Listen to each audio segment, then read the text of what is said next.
So a couple recently came to me and said, "Hey Andrew, we want your help because we are going to be sailing around the world and we want to make sure our tax plan is solid." And I said, "Not so fast."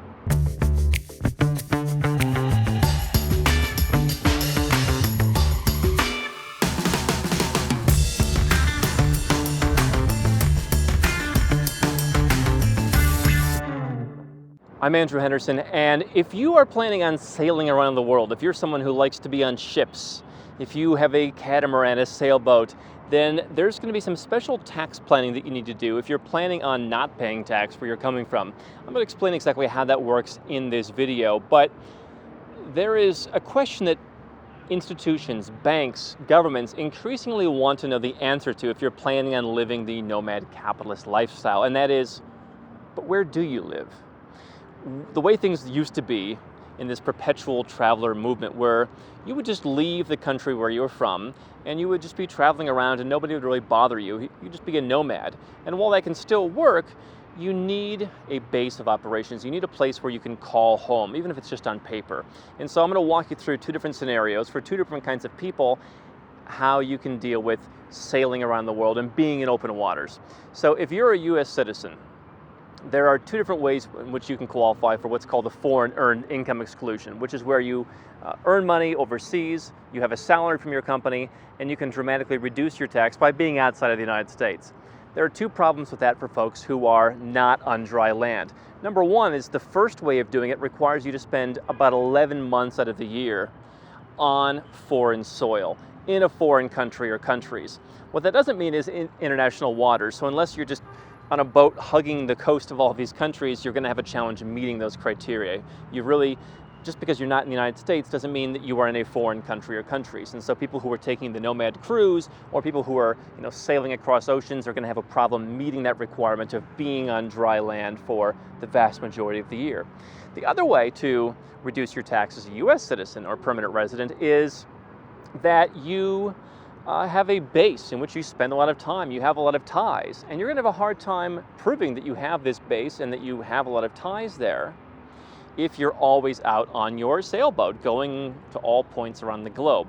Now, with this couple who are US citizens, we eventually figured out a hybrid solution where they can sail part of the time, they can have a place where they dock the boat and they can establish some connections, and they can spend part of their time overseas, part of their time in the US, and part of their time on the boat. Now, if you're not a US citizen, let's say you're Australian or you're Canadian, you have a different challenge. You've got to figure out, how do I make sure that I'm not paying tax in Canada or Australia or wherever else where I'm not spending that much time? Again, same kind of challenge as the last situation. Where are you going to be living? Where are you going to tell them you're going to be living? I live in a sailboat. It doesn't really work as much anymore.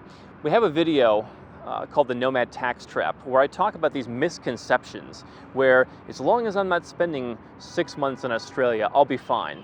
That may have worked before, but increasingly countries like Australia, Canada, the UK are cracking down. They want to know, what is your plan? And there were actually cases where people maintained a place to store their sailboat or maintained a storage locker or maintained some connection to their home country. And even though they were out nomading around the world for years, eventually their case was audited, it went to court, and there were cases where the government said, you know what, that sailboat dock that you have, that means you plan on coming back, and so we're going to go back and tax you as if you never left. So the proper thing that you need to do if you're not a US citizen, again, Australians, Canadians, etc., is, where is your base? Setting up some kind of home base. Now, the cool part about this is potentially you don't need to spend a lot of time in that base, but you need to establish connections. It's possible that you could even get a passport from that country after a certain amount of time living there, or at least living there on paper. But you do need to have some kind of connection. The idea of just being on open waters, having no fixed home, really isn't that appealing anymore.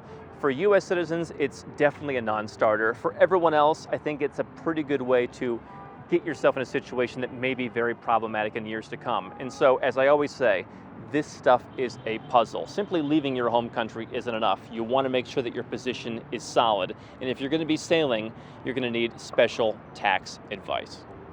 I'm Andrew Henderson, and if you're looking for a way to legally reduce your taxes, build your freedom, and create wealth faster as a global citizen, then you've come to the right place. I want you to do 3 things right now. Number 1, click the button to subscribe to our channel. Make sure to get notifications so you never miss a new video. Number 2, get a copy of our #1 best-selling book, Nomad Capitalist, on Amazon and learn all of the dozens of benefits of our lifestyle. And number 3, if you're already a 6 or 7-figure entrepreneur and you want to put these strategies in place, go to nomadcapitalist.com and find out how to get some help.